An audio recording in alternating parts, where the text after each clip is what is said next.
Hello, sa pangalan po ng dakilang Panginoong Jesucristo, isang mapagpalang hapon sa bawat isa. Nandito po tayo sa pagpapatuloy ng gawain kung saan atin pong binabasa, inaaral at pinagninilay-nilayan ang bawat sitas na nakatakda sa araw na ito upang siyang magsilbing gabay sa pang-araw-araw nating pamumuhay. Meron po tayo ditong aralin. Ang una, ayon po sa Ebanghelyo ni Apostol San Mateo, sa Kapitulo 6, versikulo 19, hanggang 23. Sabi dito, huwag kayong magtipon ng mga kayamanan sa lupa, na dito'y sumisira ang tana at ang kalawan, at dito'y nanghuhukay at nagsisipagnakaw ang mga magnanakaw.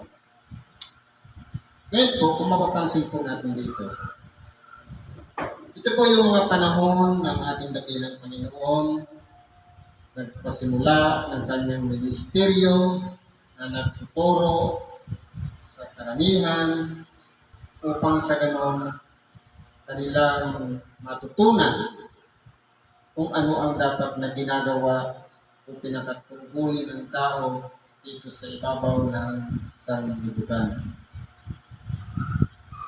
Na kung mawarayin po natin, ito ay parang utos.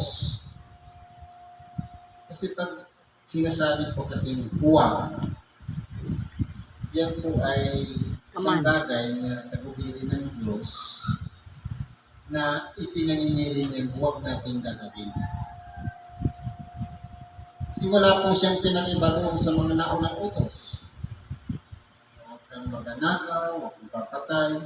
Halos parehas din naman ang sinabi ng ating dakilang Panginoon na huwag kayong magtipon o magtipon. Ngayon po,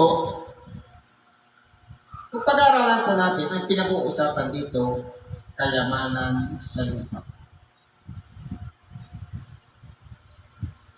Marami pong mga tao ngayon dito sa ibabaw ng sanlibutan ang gusto magkaroon ng maraming ari-arian, maraming impok sa bangko,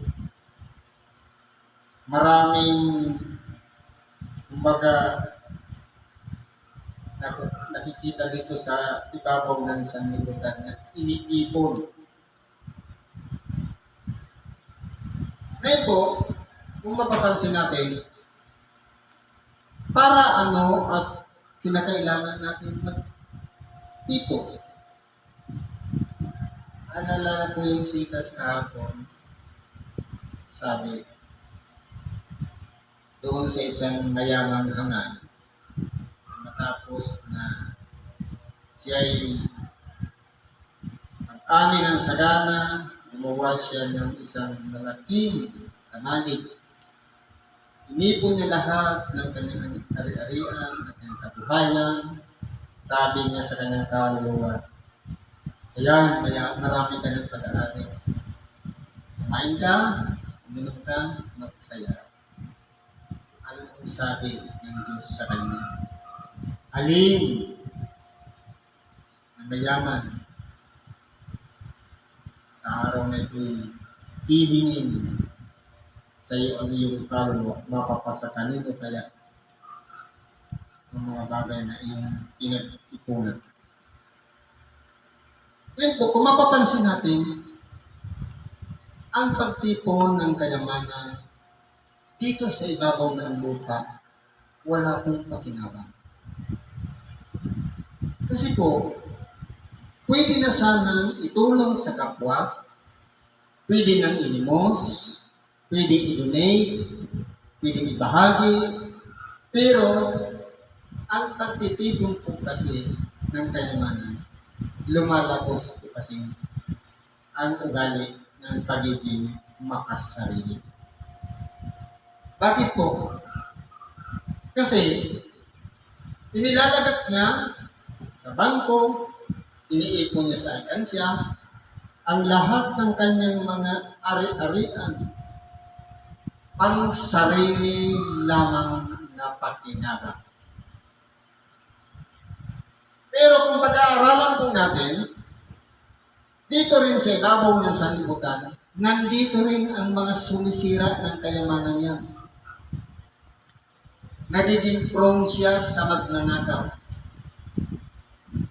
Kasi, siyempre kung halimbawa, yung isang kapuspalan, naglimos, hindi man lang pinansin, makakapag-isip siya ng masama sa ibang pamamaraan para nakawin ang iyong kayamanan. Kumbaga, hindi pagkakasala ng isang mahirap na ang gumawa ng pagnanakaw, kundi yung mayaman na makasarili ang nag-udyok doon sa mahirap upang yung para sana sa kanya na dapat ibigay doon sa nangangailangan, hindi niya ginawa, kundi naging makasarili siya. Kaya walang kwenta sa kanya ang kanyang kapwa. Na yun ay nagudyok para nakawin ang kanyang tipon. At nandito rin sa ibabaw ng sanlibutan ang kalawang na sumisira. Kung mapapansin po natin yung proseso ng oxidation, ang isang bakal, kahit tanso man niya, nasisira po siya sa sarili niya mismong sangkap. Sa pamamagitan ng oxidation, kapag nahahanginan, nagiging prone sa kalawang. Kaya, kung pakikinabangan din lang naman ng kalawang, abay huwag na nating tipunin. Kundi naway ito ang magturo sa ating mga aral na ito kung paano dapat pinapangalagaan ang mga bagay na ipinagkatiwala sa atin ng ating dakilang Panginoon. Sabi dito, sapagkat kundi mga tipon kayo ng mga kayamanan sa langit, na dooy hindi sumisira kahit ang tanga, kahit ang kalawang, at dooy hindi nang puhukay at hindi nagsisipagnakaw ang mga magnanakaw. Ngayon, sa isang mapurol na pag-iisip, hindi nga natin alam ang langit. Paano tayo makakaipon ng kayamanan sa langit? Kumbaga, hindi nga natin siya maabot. Tapos doon ka pa mag-iipon. Ano po bang ibig sabihin nito? Ito ay isang bagay na talinghaga para sa mga tao. Na walang iba, ang pagtitipon ng kayamanan sa langit, ito ay mahirap unawain. Pero kapag pinalawak natin ang ating pag-iisip, ang tumulong lang sa kapwa, ang magkaroon tayo ng isang bagay na ginawang kabutihan sa kapwa, nag-ipon na po tayo ng kayamanan sa langit. Kasi po, yung isang mabuting bagay na ginawa natin sa kapwa, merong mata sa lihim o Diyos na makapangyarihan sa lahat na siyang nakakakita ng kahit maliit na bagay na ginawa natin kabutihan sa ating kapwa. Pero may warning din po sa tumulong sa kapwa. At may tataas natin, tinuturo naman dito ang paglilimos na anumang ginawang kabutihan ng iyong kanan, huwag nang maalaman ng kaliwa. Ibig sabihin, hindi pwedeng i-proclaim o ikwento man lamang ang ginawa nating kabutihan sa ating kapwa. Narin siguro doon sa mga pinagkakatiwalaan, kilala natin na hindi makalat. Ngayon po, dito po, tinuturuan tayo na kung tayo po ay mayroong mga bagay na pagpapala o biyaya na tinatanggap, sabi nga, magagawa ng Diyos na kayo'y pasaganain upang may maitulong sa mga dukha. Sa makatuwid, nandyan pala yung mga taong nangangailangan din. Nandyan yung mga taong naglilimos. Sa makatuwid, meron palang tungkulin ang bawat isa sa atin kapag may lumalapit na nangangailangan sa atin. Ito po ang nagbubukas ng sa ganon, itong sarado nating pag-iisip, matutunan natin kung ano ang aral na itinuturo ng ating dakilang Panginoon ng pagtitipon ng kayamanan. Sabi ng iba, kapag naglimos ka nga, parang winawaldas. Kasi hawak-hawak ko na. Paano mo masasabing nagtitipon ka samantalang kalat yung mga nangangailangang pulubi na binibigyan mo? Hindi po, ibig sabihin ganun. Kundi, habang tumutulong tayo sa ating kapwa, anumang bagay na ginawa natin sa kapwa, ginawa natin yan sa Diyos. Kaya kung nilibak natin ang ating kapwa, nananalangin din siya sa Diyos. Para na rin natin nilibak ang Diyos. Paano kung nananahan sa buhay ng Diyos? Tapos nilibak natin, sinaraan natin, nilapastangan natin ang kanyang pagkatao. Parang na rin natin nilapastangan yung presensya ng Diyos na nananahan sa buhay ng tao yun. Pero, kung ang gagawin natin, bahagi na natin siya ng pagpapalang tinatanggap natin nang walang balik. Ibig sabihin, kung paglilimos, magbigay tayo ng ayon sa bukas sa ating puso, sa ating kalooban na walang anumang halong baka mamaya yan, pagtulong natin, pagtalikod, andito na naman ito, pabalik-balik. Dapat po hindi ganon. Kundi, iwasan natin ang manumbat sa kapwa.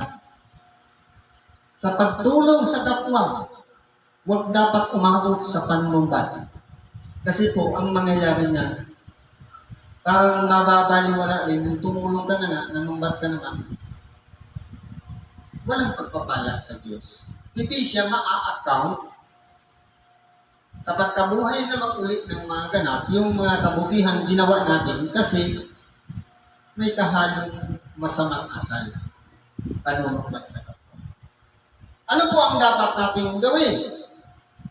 Walang iba, sabi dito sa huli, sapagkat kung saan naroon ang iyong kayamanan, doon naman ang iyong puso.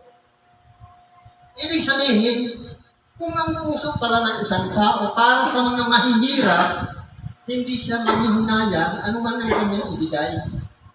Anuman ang kanyang i-donate, anuman ang kanyang ilimos, sapagkat nagtitiwala siya na sa pagkabuhay na mag-uwi ng mga ganap, merong reward siyang aasahan, natatanggapin, na nakarecord doon sa aklat ng buhay.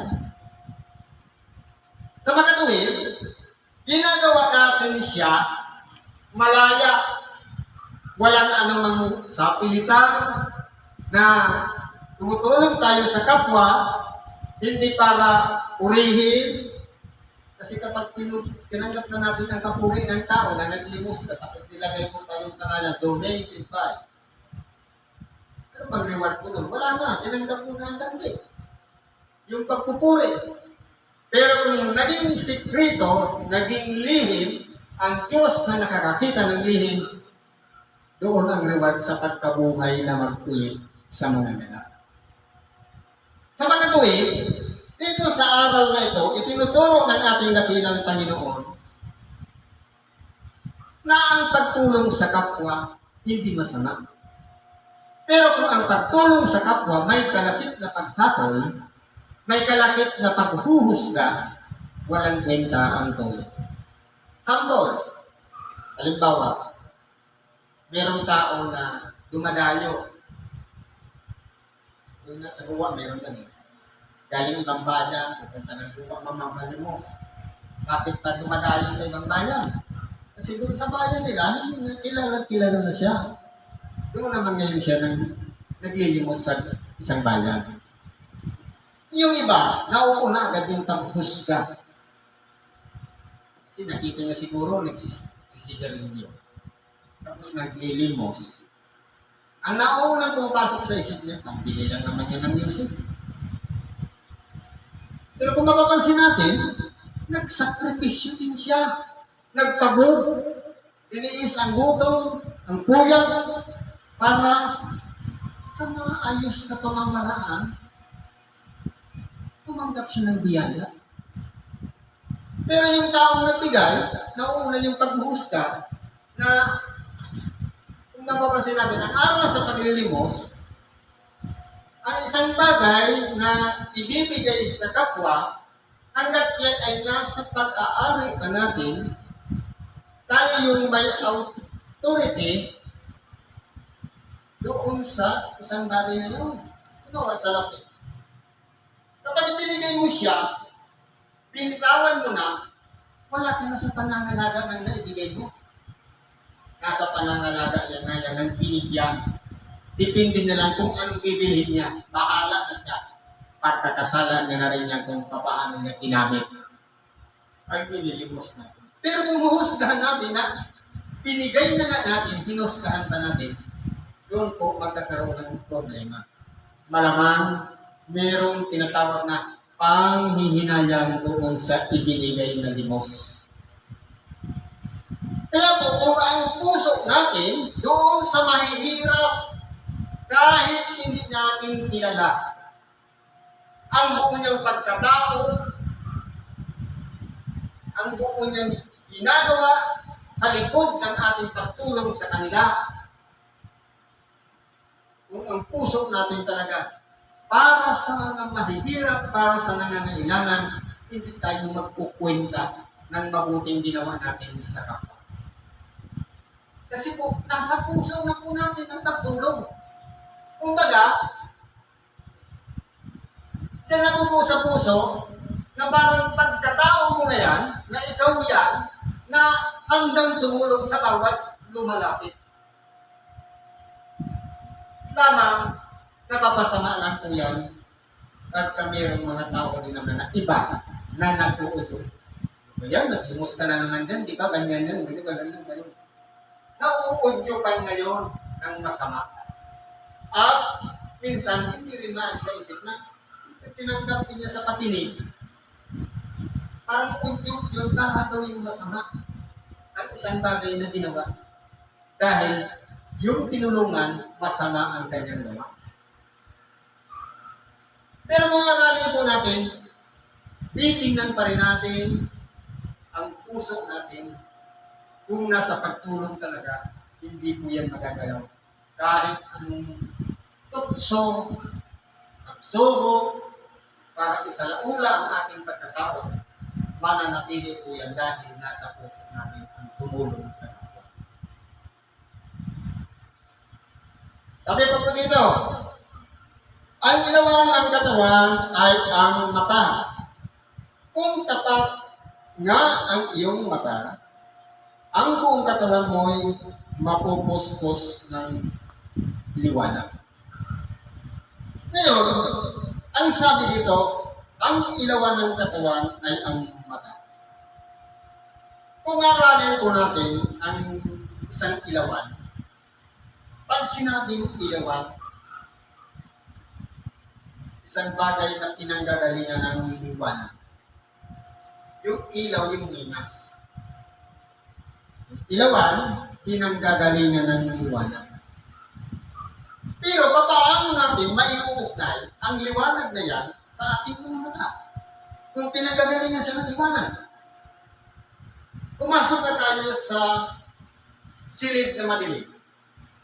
Kung ang ating mata ang ilaw, ilawan, kung nagliliwanag, dapat siya po ang pinanggagalingan ng liwanag para makita mo yung mga nasa dilim.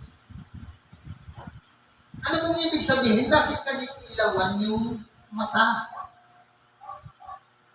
At kung mapapansin natin, ang mata kumukuha lang ng liwanag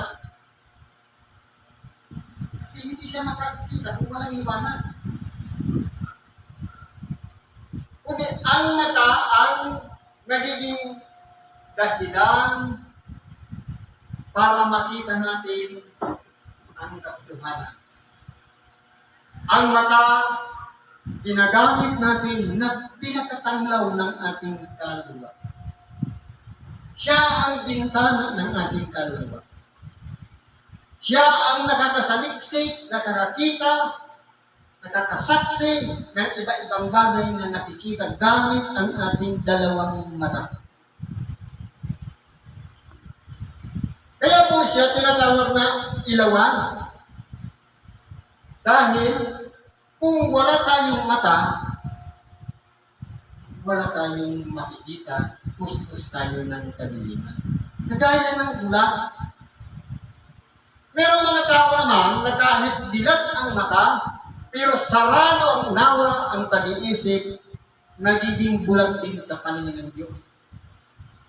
Sa salib, ituro ang katotohanan, ang kabutihan, ang katwiran, binabaluktot po. Kaya sabi nga, kapag ang bulag umatay sa bulag, kapwa sila mga huhulog sa hukay. Ang maling doktrina, ang maling aral, na sa pananaw natin, akala natin tama na, pero mali pala. Dahil kapag nawinwitness ng Espiritu Santo, yung unawa natin sa bawat araw na dapat kasama ng Espiritu Santo. Nang sa ganun, yung natin makikilala kung katotohanan yung ating pinaniniwalaan. Kasi kung sarili lang natin pag-iisip, walang patubay ng Espiritu Santo, wala pong katotohanan, marahil hindi natin nakikita ng ating mga mata ang katotohanan at ang liwanag. Delikado po yan kapag mali ang ating pananaw at may sumunod sa atin at nahikayat natin, ganun din ang ginawa. Kung madisgrasya tayo, napahamak, papunta doon sa dagat-dagatan na po, pati ang follower natin, ganun din ang nangyayari. Ulog sa hukay. Kaya po, ito pong mata ay nagpapakita ng kaliwanagan ng buo nating pagkatao. Ibig sabihin, kung mabuti ang ating pagkatao, hayag na hayag ang ating mga gawa.